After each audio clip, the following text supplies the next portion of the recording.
ஆண்டவராகிய இயேசு கிறிஸ்துவின் பரிசுத்த நாமத்துக்கு மகிமை உண்டாவதாக.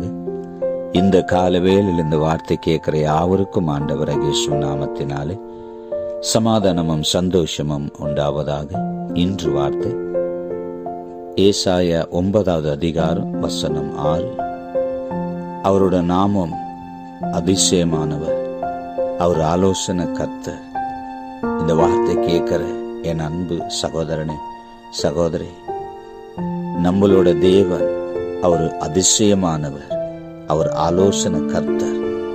இந்த வார்த்தை கேட்கிற அன்பு மகளே, இந்த கால வேளையில கர்த்தர் உனக்கு ஒரு அதிசயம் செய்கிறார், உனக்கு ஒரு அற்புதம் செய்கிறார்.